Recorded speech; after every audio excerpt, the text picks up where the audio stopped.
What's up? Welcome back to my channel, or for the first time if you're new, I'm Sylvan, and today I am getting back to the Genshin character teasers. We're going to be getting into Inazuma's characters now. There's some interesting ones in here that I have some things to say about. Feel free to like and subscribe if you enjoy this video. Leave a comment on your thoughts on the teasers and my thoughts on them, and let's just get straight into it. Starting with Kamisato Ayaka, the Homeward Heron.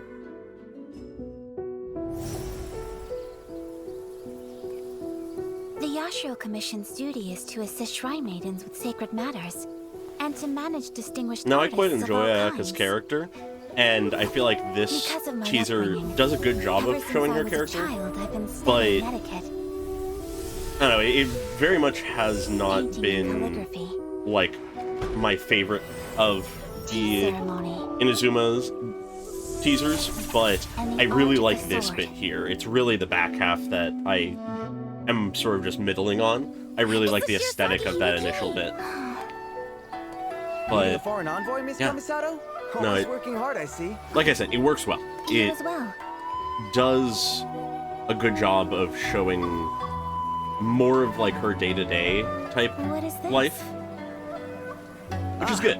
Well, I feel like these are that's for the the kind of coming thing festival. that these Preparations teasers are already can in do full better swing. than the I demos. see. But, you know, It's good to be home. I can finally put all my I etiquette love the aside for a music moment. just surrounding her and stuff. Oh, a pair of masks. When did you purchase these? But as Now, eldest daughter this is of one of clan, the things that I sort of feel meh on, is festivals. I've never been the biggest fan Right. of the one-sided Of course conversation I've been type to a thing, unless festival. there's, like, a reason for it to be the case. Because I feel like it's just sort of a All little right. lazy, but if we I don't go, know. then we mustn't It's let an our aesthetic identities choice. be known to anyone, So, okay? you know. But it's a pretty straightforward one. It does what it needs to. You know, it's pretty much just her talking about her upbringing, the kind of things she learned. Visually, I absolutely love this, as I mentioned. Yeah, and then we get into just sort of her going along her day, talking to some people. Clearly, she's well respected. She sort of looks at the masks, acknowledges that there's a festival coming up, and then she gets home and is able to sort of relax a bit, as she says. But would you look at that? Someone, maybe Toma, maybe her brother, gets a couple masks and is like, oh yeah, let's go to the festival. And she's like, I don't know. I wouldn't be able to really do it as myself, because I would just stand out too much and blah, blah, blah, blah, blah. And there's sort of the acknowledgement that she hasn't ever been to a festival, or rather, her trying to save face. And then she goes, okay, we can go, but we need to do it in secret. We can't just be open about it. It's very fitting to her. It shows that though she is well respected by the people of Inazuma, she is very sheltered, in part due to her own view of herself, I feel like. But that she does yearn for certain things, like going to festivals. It's a nice aesthetic. I enjoy it. But like I said, this teaser doesn't really hit me, if you get what I mean. With that, I don't really have too much more to say about it, so I'm just going to move on to the next one. Alright, now we have Yoimiya's character teaser, the Queen of Summer on Narukami Island. This is another one that is pretty straightforward, pretty casual, but let's just get into it and I'll say my piece as we go.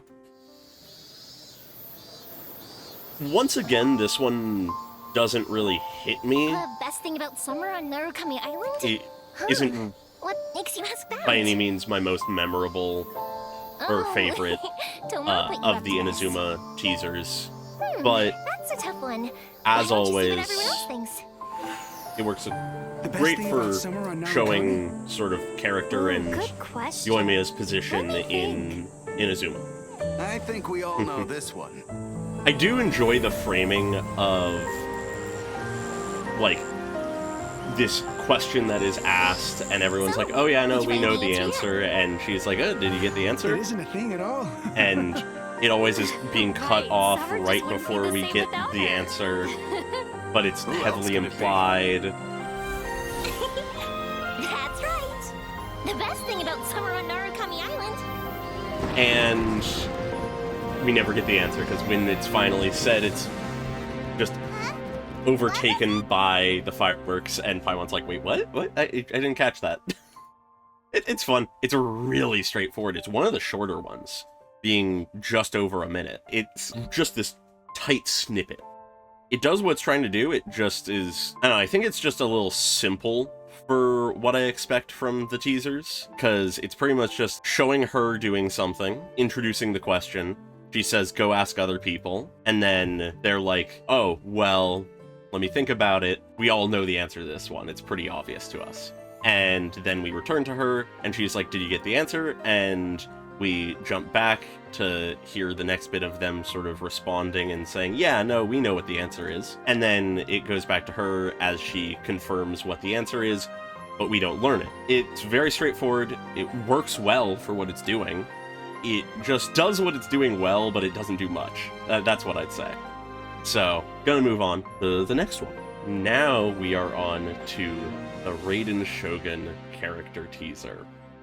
Unlike the last two, where I felt they're fine, they're good, but they don't really do it for me, this is the exact opposite. This is one of my favorite teasers in general that they've released. So let's just get straight into it. It's called Nightmare. We open with something that is completely divorced from what we know of the Shogun at this point in the story. And there's just this utter melancholy to the music as all of that happiness just quickly disappears. And then the rain begins.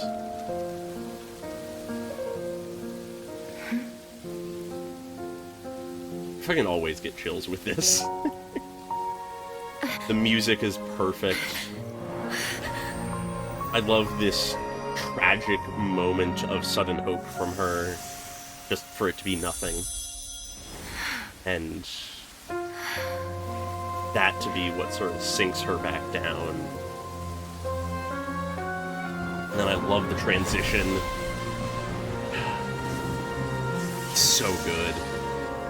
And as I've mentioned in previous videos, I absolutely love when they do this kind of thing, of tying it into what the actual story is going on, what's actually happening in the story. And yeah, and then the end here, it's so good. I get so excited whenever I watch this. Paimon! And then the What is this place? bit at the end there is interesting. Yeah, it just sort of adds things. So I'm amazed by this, just by the fact that they made full designs for them. We could see them, but like they did with the Yakshas, we get the designs, but we don't get them as characters, and we never really get to interact with them. Which, in a way, adds to the tragic feeling of this, of they're gone, and we won't be able to ever see them. Presumably, unless we do, like, backstory stuff or weird other shit happens. I like how initially this bit is much happier. Very quickly, pretty much just by the time we've managed to process what we're seeing, everything distorts as things go to, I believe, Raiden fighting Orobashi. I could be wrong about that. I haven't double-checked the lore on Inazuma in a while, but I believe that's what it is. And it's in this point in time that I believe that this guy, which I'm forgetting the name of, dies. And before I continue, actually, another thing I just want to note here that I enjoy is that all three of these people represent the three distinct non-human groups in Inazuma, because we have the Tengu, which is then in modern day represented through Sarakujo. We have the Oni, which, of course, is represented through Itto. Then we have the Kitsune, who is now represented by Yae Miko.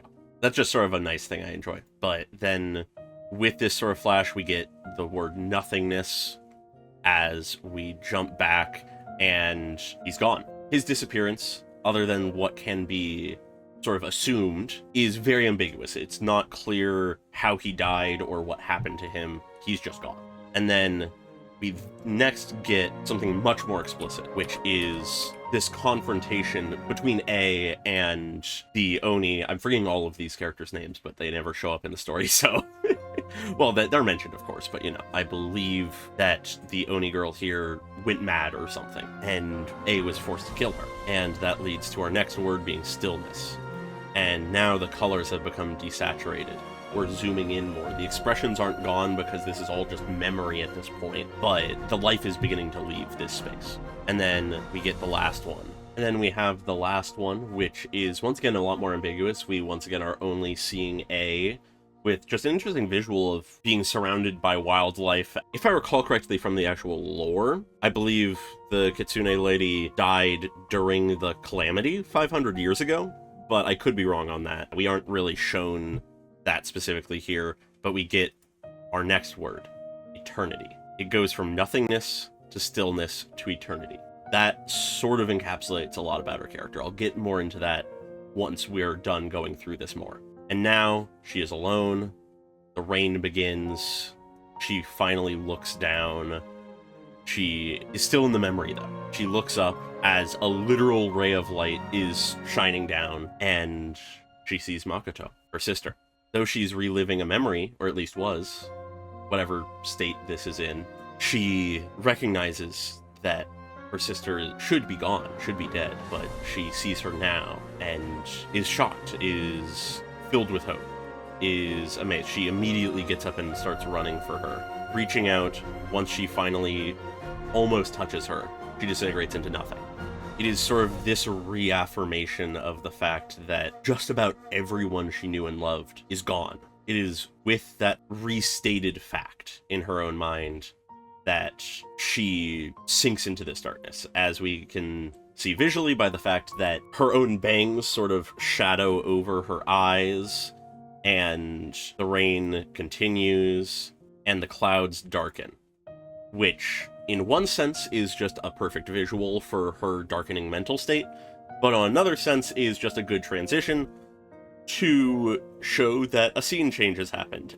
Then she turns and reveals she's just cold, expressionless. She has felt that pain and has locked away all feeling, and is atop the statue, pulling Toma's vision to her in this moment while we're trying to stop it. It is this great narrative through line to show us the progression of her character. Then we transition into the plane of euthymia.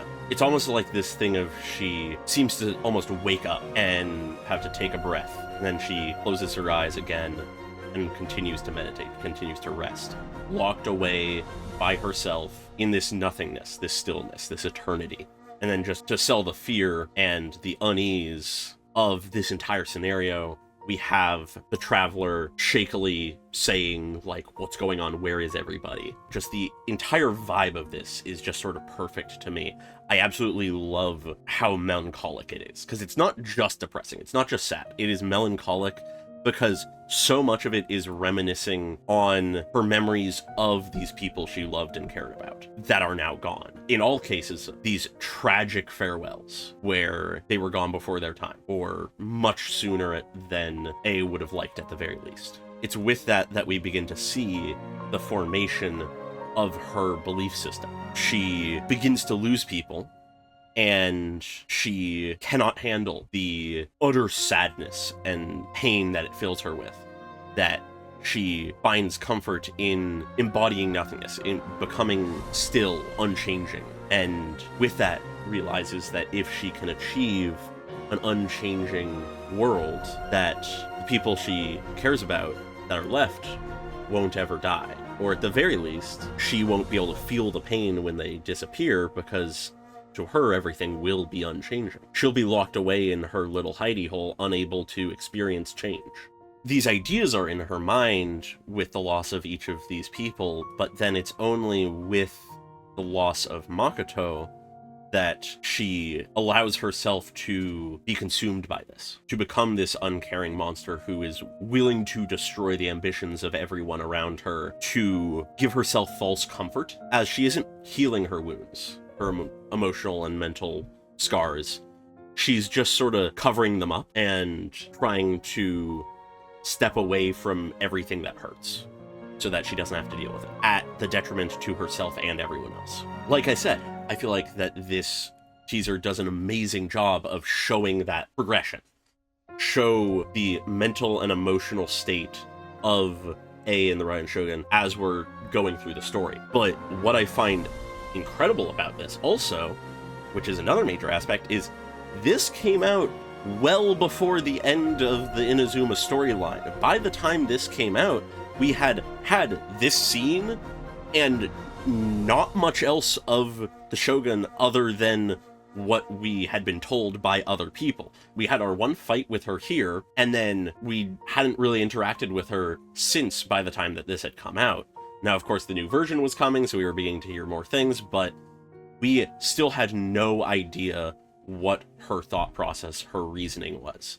And though this doesn't outright spell it out, it doesn't tell us what her ideas are and why she's doing everything that she's done, but it paints her as someone to be seen as a tragic and sympathetic person rather than just a cold-hearted villain, which I think was a very good move. Regardless of how good the overall storyline ended up being, I am a Raiden supporter. I'm a Raiden fan. As the story was happening, I absolutely loved everything that was happening with her. Even once the story was like finishing up and I was admitting that there were a lot of flaws with the story, I never felt that the issue lay with how they did A's story.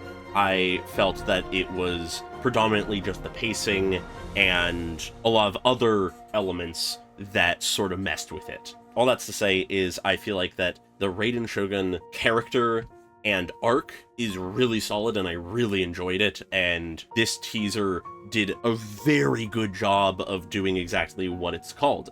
It is a teaser. It teased all of these things. It teased her reasoning. It teased her backstory. It teased the existence of Makoto. We didn't know she had a sister at this point. There were theories, but we didn't know. We didn't really understand the plane of Yoimiya yet. There's like so much in here that we didn't understand fully yet.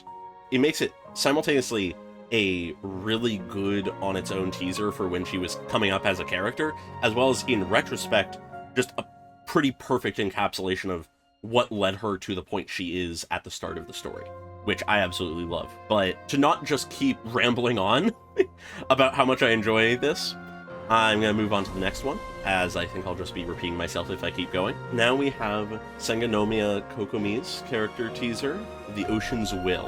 As I was saying with A's teaser, I felt that a lot of the issues with the overall storyline from Inazuma didn't really have to do with her parts of it, as much as they did just the overall pacing and a lot of the other elements. I feel that Kokomi is one of those elements that suffered, not because it was bad, but because it just wasn't done well. And that is sort of tragic because, as this teaser will show us, Kokomi has a very interesting character to her. So let's get into it. Hey, have you heard? She's the new Divine Priestess. Whoa, but she's so young. Do you think I she very can much handle enjoy it? how they frame this.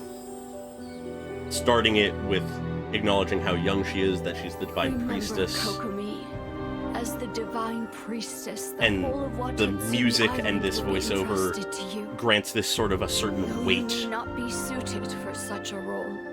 From today onward, you must strive to meet the hopes of the people. And I very much like the phrasing of not You're suited right. for the role.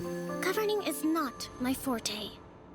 My true skills lie in I really love this the art turnaround. of war, focused on the single purpose For of someone who victory. doesn't know her character, it's Our aim is to hit the totally enemy out of hard left field, while not something to be minimizing expected. casualties. In this battle, Gobi's and Gogeja platoons will be decoys. If successful, we will besiege them. Otherwise, Swordfish platoon will flank the enemy and burn their It does a provisions. great job of showing her tactical mind, I feel. Qualified to lead Watatsumi Island? No, I'm far from it. War is chaos, and yet I see the method to the madness. The people are unfathomable. And I feel like How can I know what their hearts where desire? the previous teaser with A could be defined Please visit by a Sengonomiya feeling Shrine sometime. of I wish melancholy, to talk. I feel like this one is defined by a feeling of contemplation, of careful thought, of showing that weight that she carries as Divine Priestess, which I feel like this teaser is a teaser that shows us the kind of character we could have had from her, where what we got in the story was not at all what this implied we would get, which is tragic. Both Kokomi and, I'll get to it more later, but Ayato, I feel like are characters that were robbed of their potential in the Inazuma storyline. But to focus on the teaser, like I said, enjoy the framing of this, of being other people being like, oh wait, that's her? She's the Divine Priestess? She's so young. People doubting her, questioning her position, that kind of thing. And then we have her in front of her people, probably one of the first times in front of the people as Divine Priestess based on the framing of this. And it's someone, probably some mentor figure or something, who is reminding her of the weight she carries. That I keep using that word, but I feel like it's very fitting for everything about her position in Inazuma. She carries the weight of an entire people on her shoulders, which ties into something that is another element I feel like is implied here, but that we never truly got, which is that idea that Watasumi Island is the remnants of an ancient culture, older than a lot of the cultures of the world of Teyvat, but that has been reduced to the small population on a single island, whose protector deity has been killed, who is being actively oppressed by the new ruling government, and Kokomi is expected to protect the last remnants of these people.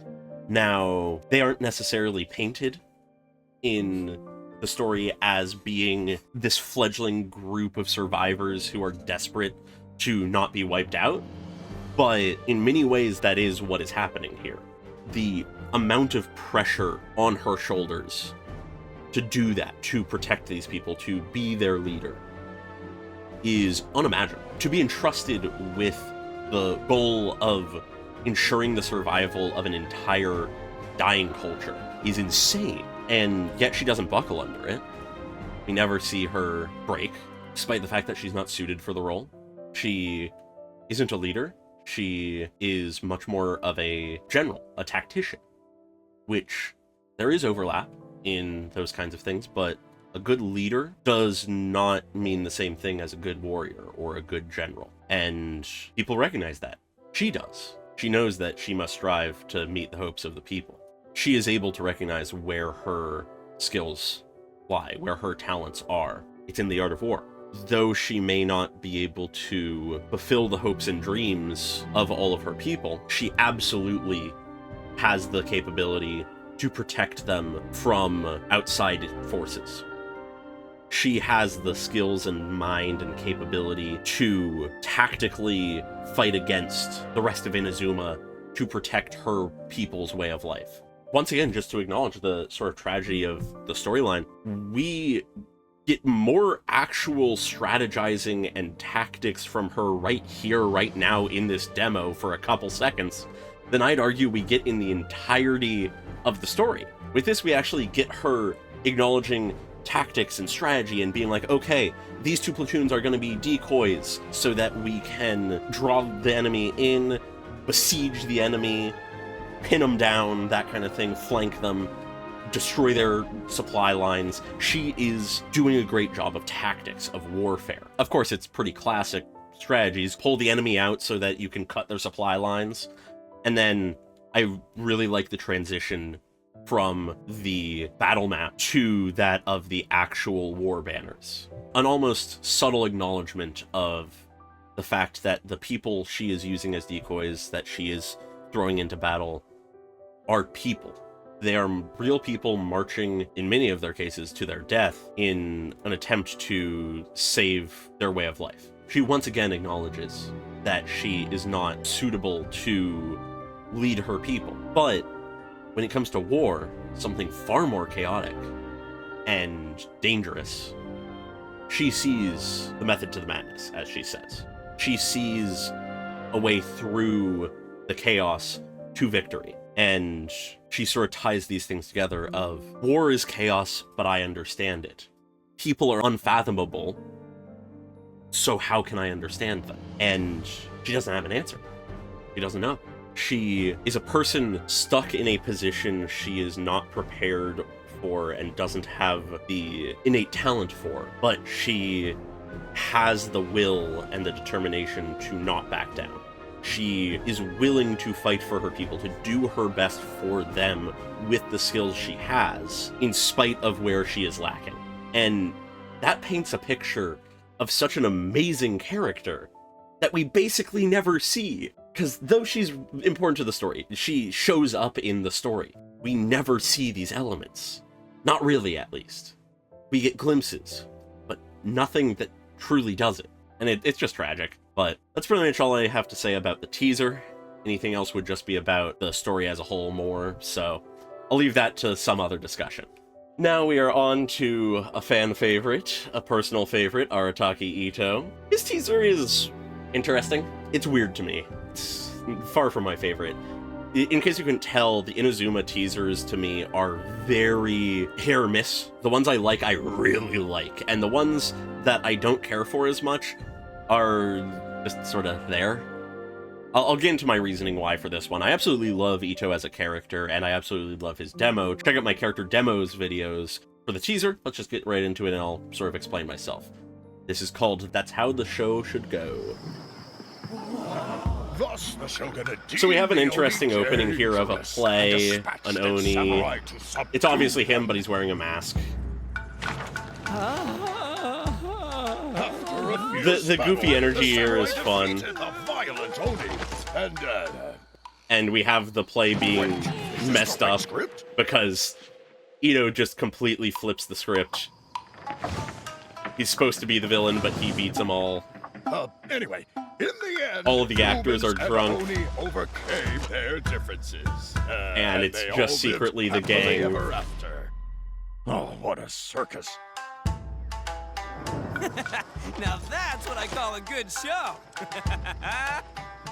Yeah, boss!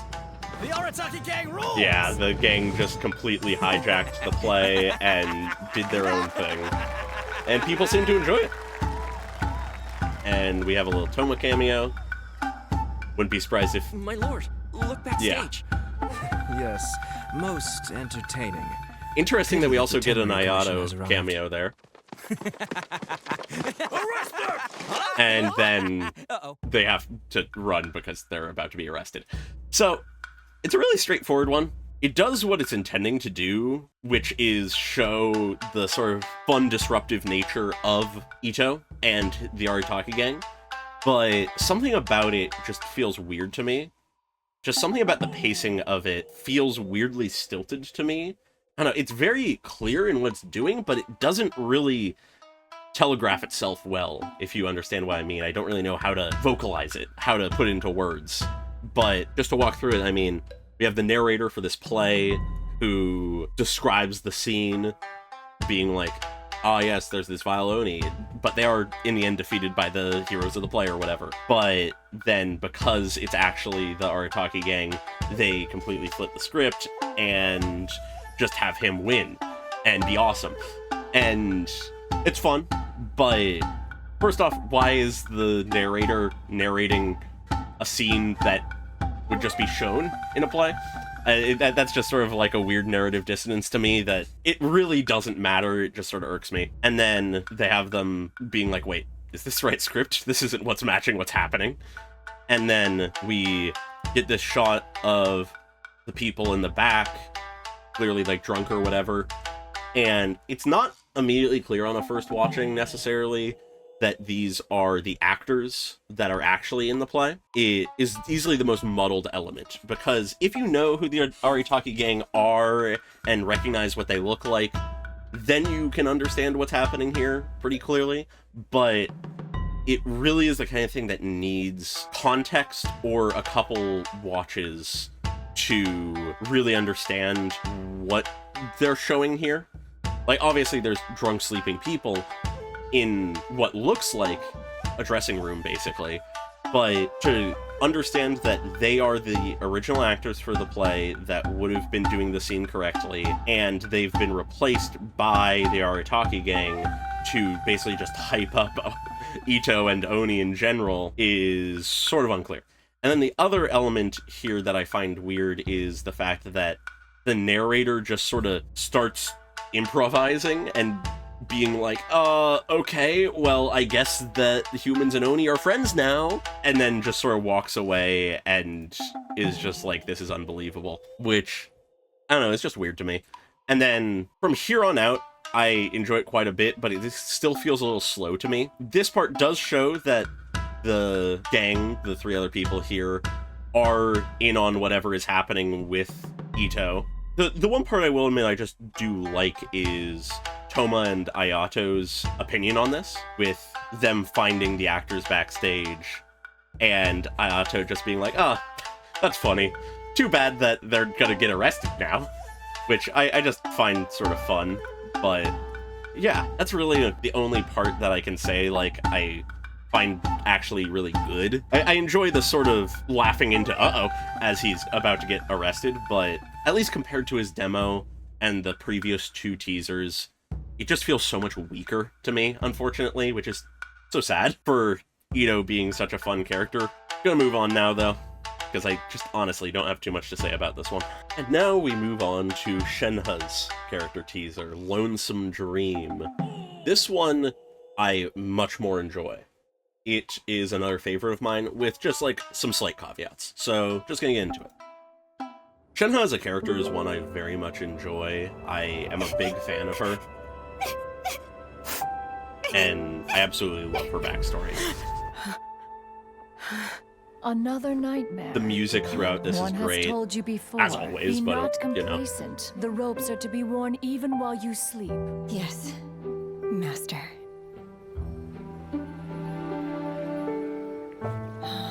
Rest, child. No need to train today.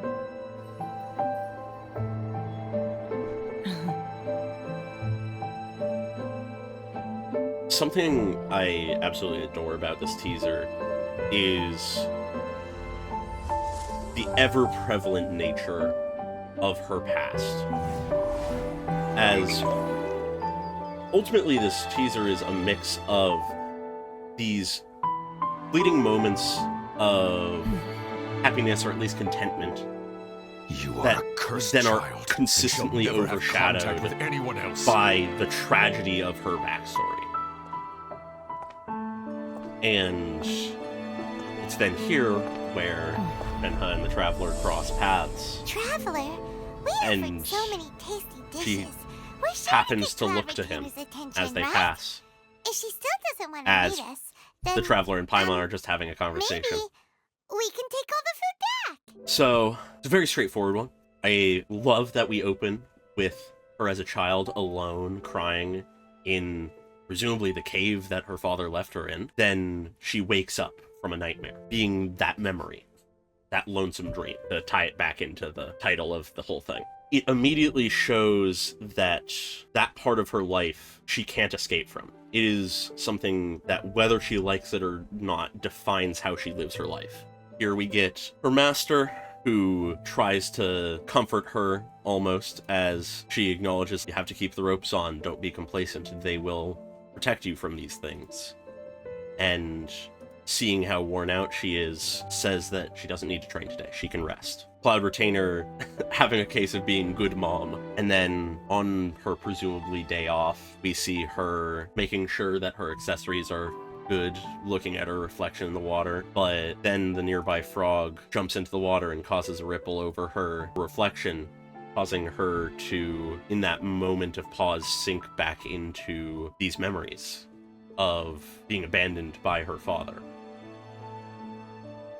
being left to die, essentially thrown into the belly of the beast to be killed. And that's something that continuously haunts her. What this shows to me is just the fact that even at her quietest moments, at her most just happy and content, she struggles to escape those thoughts, those memories. So then we move on to her going wherever, probably no express destination, but she happens to cross paths with us. From the sounds of it, because we are going to meet with Cloud Retainer, so it makes sense that we cross paths. She's probably going down the mountain, we're probably coming up the mountain, that kind of thing. And she looks our way because, well, it's not very common to have people who go to meet the Adepti so casually. And so there's something notable about us with that. But there's also this element of fated meeting to it, in my mind, in just the sense of where a lot of characters the Traveler interacts with, they just have polite interactions with and they get along, and in certain cases, like Ayaka, there is at least some amount of precedent for like them being closer to each other than just acquaintances or friends or whatever. In the case of Shenhe, I feel like meeting the Traveler served as a turning point in her life. It was at this point when she was trying to see if the human world had a place for her after all of these years, if she could prove her father wrong and actually fit into society, not be a cursed child who deserves to be able to be a part of society. She isn't confident of that herself. By the time we first meet her, is really just sort of experiencing a few things because she knows, quote unquote, that they aren't for her, but she still wants to know what they're like. But then, as the Traveler and Paimon interact with her and treat her like a normal fucking person, for the most part, and she ends up in the forefront of the latest crisis in Liyue, she is sort of forced to acknowledge that she does have value, and she can actually help people and have connections to people and deserves to live and exist as a person, which isn't necessarily something that she fully believed before, and doesn't even necessarily fully have it internalized by the end of the interlude quest that she's part of, but it's something that with the meeting of the Traveler, she can actually start to believe. At least in my mind. That's what I get from her character. And that's why I feel so strongly that this has sort of that fated encounter type feel to it. The Traveler and her were meant to cross paths, in whatever context you mean that by. But then we get into pretty much the only thing I find unfortunate about this trailer, which is the last bit at the end of Paimon, because there's just this amazing, sad, melancholic, I keep using melancholic, but it's the word for this, feel to this teaser that encapsulates it entirely, that sort of gets weirdly set off kilter at the very end because Paimon is Paimon and is a goofy little fairy lady who wants to eat food, which, I mean, I'm not blaming Paimon as a character for that. I don't find Paimon particularly annoying. She can be annoying, but I don't think she universally is a bad character or anything. But this is one of those moments where she sort of ruins the mood, I feel. So, you know, it's a case of a really good teaser, just with an awkward, stumbled landing, in my mind. But, gonna move on. Now we have Yae Miko, who is a very fun character. Oddly enough, despite how much I enjoy her character, both her demo and teaser never really hit for me, and I'll try to extrapolate, like, why that is as we watch this, but, you know, just gonna get into it. It is called Kitsune's Affections. Oh, why do I feel like the standard of writing is going down by the day? Are my editors even doing their jobs? I enjoy how this opens. Huh? Focusing Ooh, this on one's interesting. her I won't be bored out light of my novel mind tonight stuff, after all. and the idea that she's just sort of looking for entertainment, seeking it out. And I find the framing of this sort of interesting, as What do you it's think, basically Lady just Fuji? several little Eureka's got some snippets cooking of skills, her huh? day-to-day life. The fried tofu is cooked to perfection, tender and juicy. The kushikatsu are freshly made, and the taste is quite to my liking. I'll take a few boxes worth to go, please. Yeah, and it just sort of goes between each of these little scenes, Lady Fuji is this world's best labeling editor, them if with you little ask me. titles at the end. She's a crafty fox who's always playing mind games. Truth be told, Yae Miko is an outstanding shrine maiden. Little Hey, she's Kokomi that fox lady cameo. ramen with that At least I think time. that was Kokomi. You guys called me out last time for not recognizing correct names, well, correct character voices for the Eula teaser, so, you know, but I think that was The Kokomi. little girl that always wanted shoulder rides is all grown up.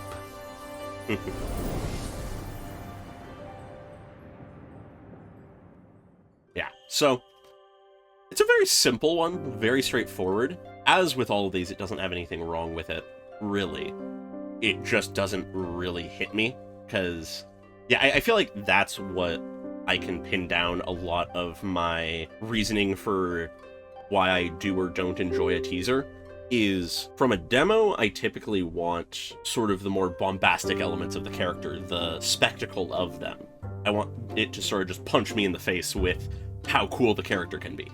Meanwhile, with the teasers, what I come to them for is a sense of what is interesting about them as a person, where they fit into the world, all of the wrinkles of their character, their backstory, their traumas, that kind of thing. It's why I adore the Shenhe one and the Raiden Shogun one, but feel sort of just about like the Itto one and the Yoimiya one, because they just are a lot simpler and don't show us anything that the rest of the game doesn't show us. I mean, I'll admit, I'm an edgy bitch. I can enjoy myself some traumatic backstories like none other. So, it's an easy way to get me to like something, but if you can just sort of draw me in with what is unique about them, what they are like when other people aren't watching, how that is different from when people are watching, that kind of thing, just insights into the character. That's what I look for in these teasers. And in a way, this is doing this. It is showing snippets of her day-to-day. It's just very straightforward and more of the same of what her character is, and by the time that this would have released, we already would have seen her in the story quite a bit and known the vibe she has. So, I mean, for the people who are massive Yae Miko fans, I imagine that this is all great because it's just more of her usual vibe.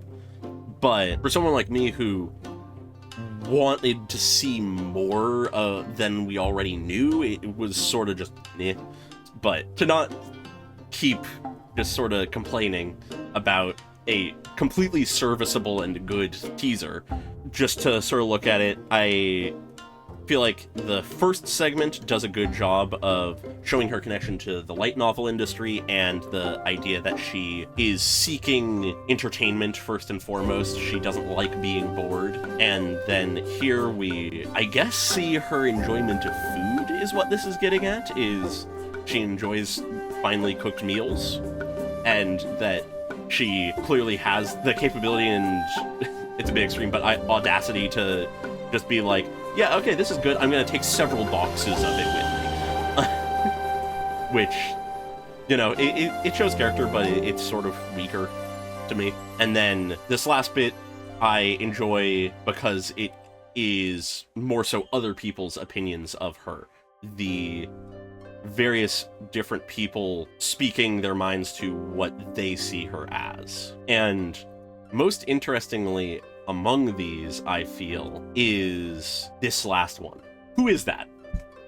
I ask this very legitimately. It might have been answered in some piece of the lore that I don't know about or forgot about, but who is this? They clearly are someone who knew her when she was young, which there's only so many people that could be, and there's someone who has essentially watched her grow up, which intrigues me, because I don't immediately know who that would be. If you guys know the answer, leave it in the comments. I am legitimately curious. I do like, with the little titles for the sub-scenes, that it ends with the human realm.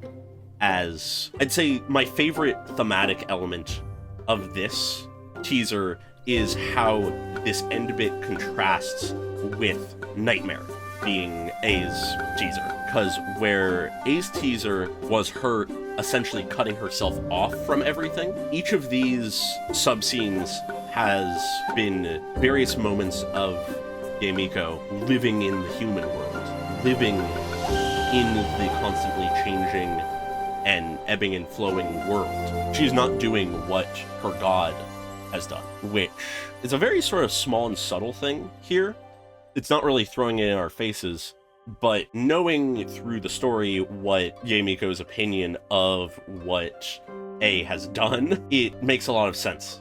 And whenever I go back and watch this, that's what I think of at the end here, which I feel like is a very strong end to this. Like I said, this is a very solid teaser still. It's just, other than this nice thematic element at the end, it doesn't really do much.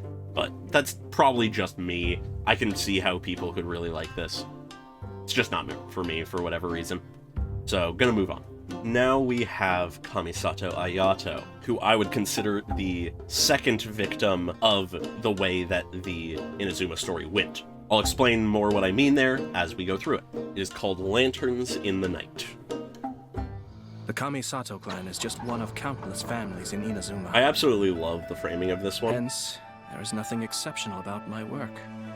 I feel like this I do what must be done to ensure peace and stability is sort for of my the family. ideal version of the At home, I am the clan head. tell don't show brother. type approach of this, of just I am having commissioner. a character telling But us about the ultimately, person, I am just a normal person. let alone the person themselves telling us When about work is themselves. busy, I don't return home for days at a time.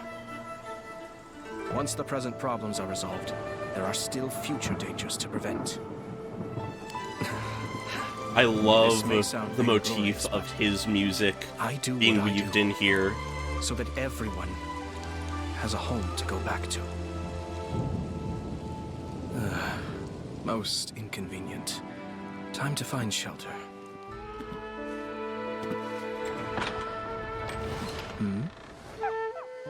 Huh? Hello, my lord. What a surprise to run into you here, Ayato. 1 second. I'll go start some tea. Toromaru, come on, boy. Down you go. I find this a little bit sort of Hey, come fun on. and You need a little to let us odd. stand up. It sort of does an interesting My thing to the goodness. pacing, but I think You're it in works high because cute spirits. dog. Thought you'd have a party without me?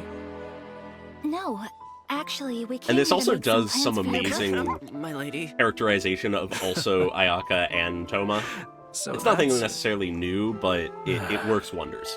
the chance to work and to live life. For the sake of these, people will draw their blade. Yeah, I love the ending line.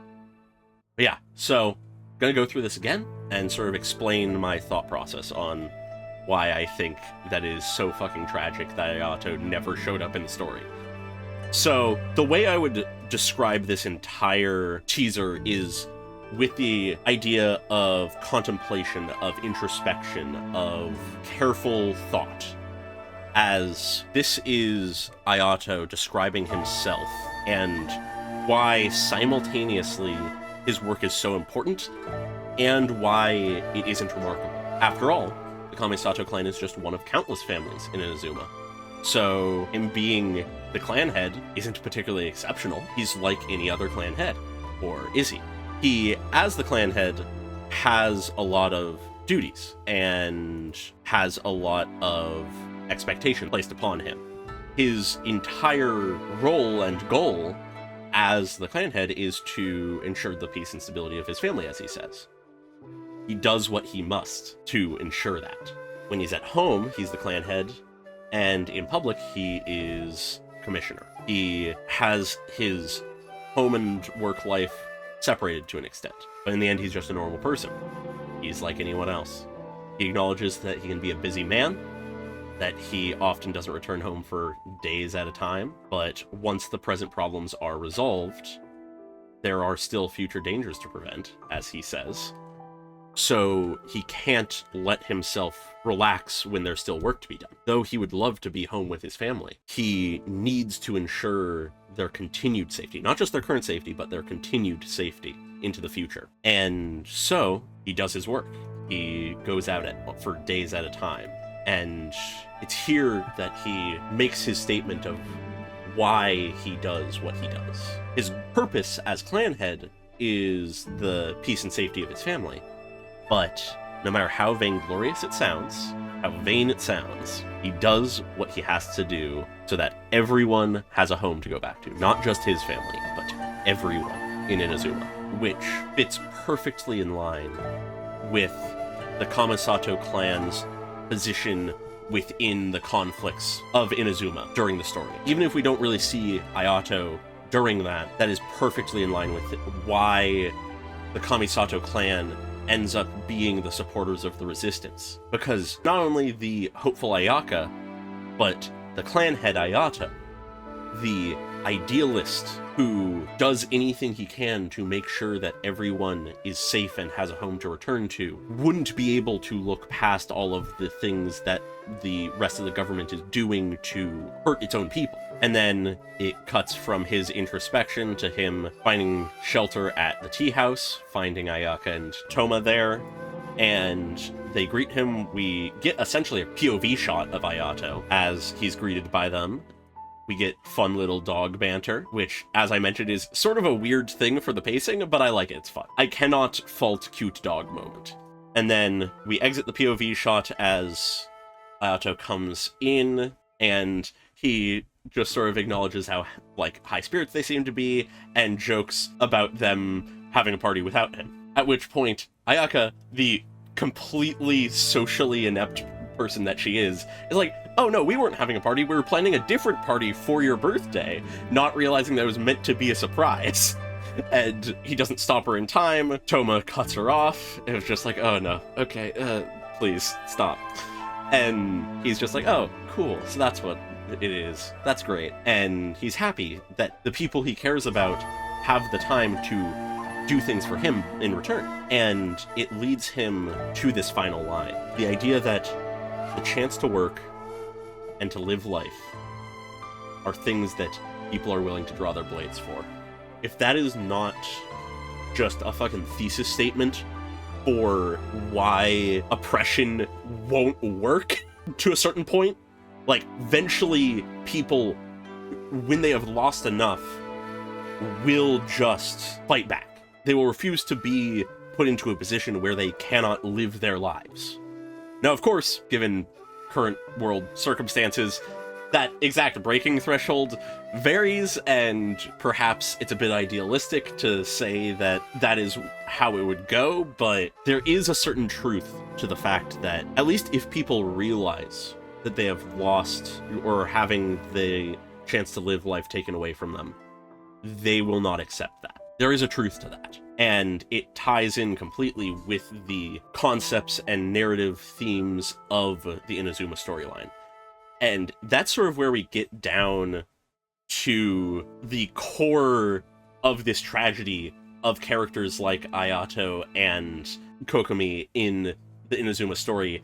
To wholesale rip a joke I've heard before, the Inazuma storyline would be so good if it was good. The Inazuma questline that is in my brain would be so much better than what we got. Not to say that I could write it better, but there is literally every piece to make an amazing story there that deals with these complex concepts of rebellion and oppression and depression and what it means to be a part of society and all of these complex ideas. And at best, the story sort of touches on them lightly and then continues onward to fucking nuke fan favorite characters into oblivion. Which, personally, just side note on that, I enjoyed that moment in the story. It definitely was more for shock factor than anything. She didn't need to die unless Natlin is gonna come into this crazy thing of, oh hey, she's actually alive now. Because, you know, there's some theories around that, some questionable leaks, that kind of thing, but that's for an entire other time. Back to this. I think Ayato is the perfect centerpiece to explain how much better the Inazuma story that we can think up in our own minds is than what actually was happening. Because think about Ayato's role in Inazuma. He is the clan head of one of the most prominent clans in Inazuma. He, as a person, holds more influence and power than pretty much anyone else other than the other Tenryo Commission clans and the Raiden Shogun herself and maybe Yae Miko. He had the forethought when things were going to shit, when the nation closed itself off and the Vision Hunt Decree was enacted. he had the forethought and capability of planning and will to go, okay, I have the power to do something about this. But if I openly announce that I am against the actions of the Raiden Shogun, I will lose that power and influence, and therefore I won't be able to help the people that I want to help and protect. So he puts on a mask. He continues to be a kind clan head, doing what he can within his capacity without stirring the pot, without making waves, to help the people of Inazuma. He continues to go to meetings, to interact with and play the game of the rest of the Tenryou Commission, the other families of the Futui to an extent. I imagine he would have interacted with them to some degree given their role in all of this, as well as the Raiden Shogun.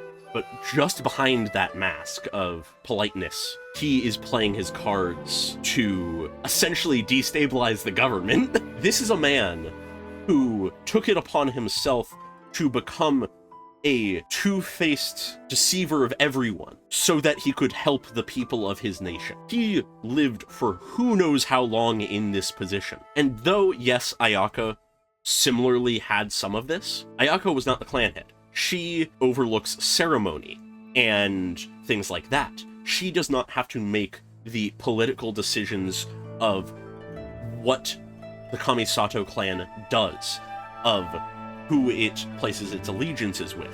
Of course, Ayaka has say in that, but Ayato is the person who has the power to make those decisions, to make those calls, and he decides to play this game, to be the mastermind, to hide how much he detests the suffering that the government he is a part of is putting people under, so that he can help them more than he could if he just lashed out. And though he may have had a grand plan, regardless of what he was planning on doing, if he had a specific plan, it was the arrival of the Traveler that really set into motion the capacity for Inazuma to change. So with that, there's this thing of the Traveler really did just stumble into the final pieces of the plot that was the Inazuma Rebellion. Between Ayato, Ayaka, Kokomi, and Yae Miko, all of the pieces to end this conflict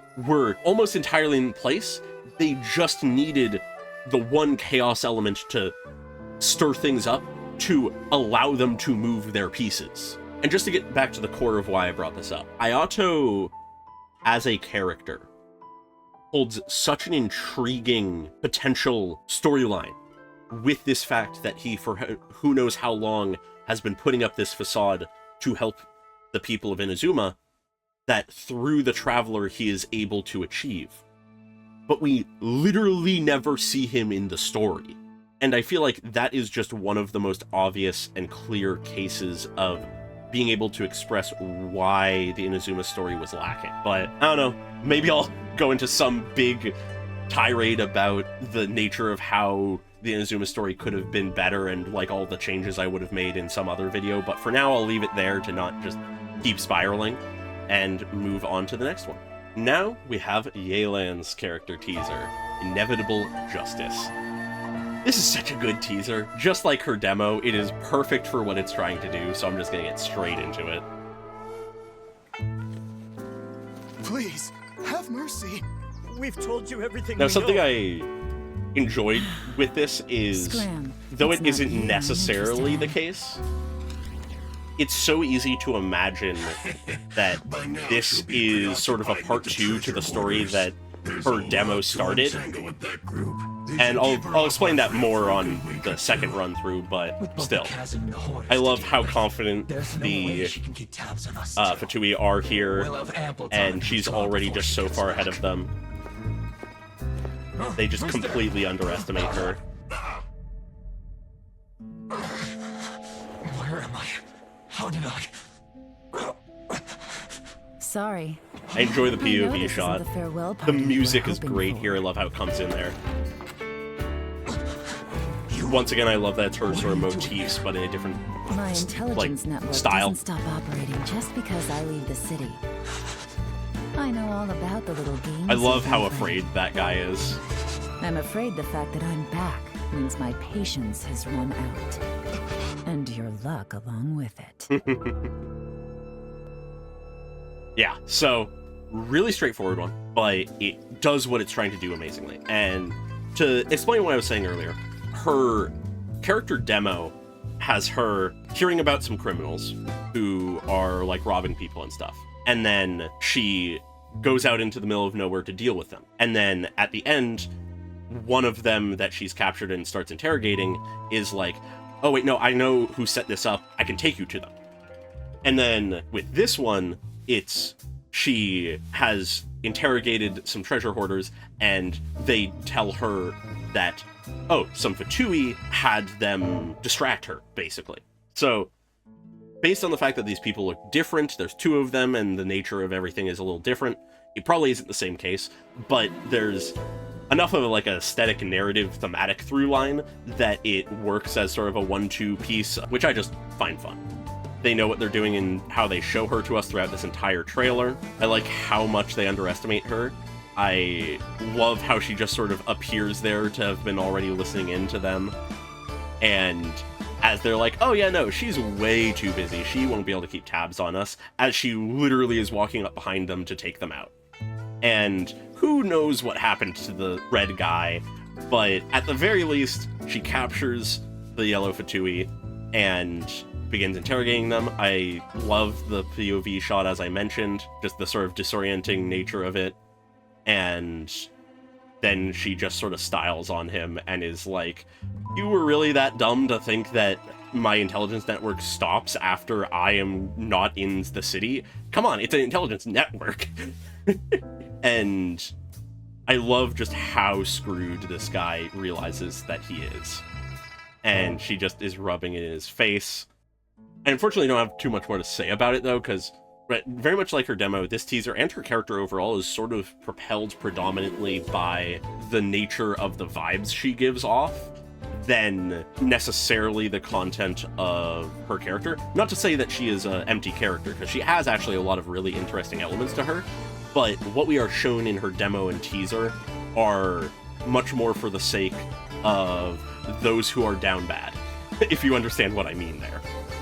So, you know, I might try to get into more about her character at some point in the future, but when it comes just to analyzing the teaser and stuff, it's mostly that. It's just showing her to be a sexy badass who can terrify the living shit out of the Fatui and is highly capable. But with that, I'm going to leave it there, as we have gotten through all of the 2.0 character teasers.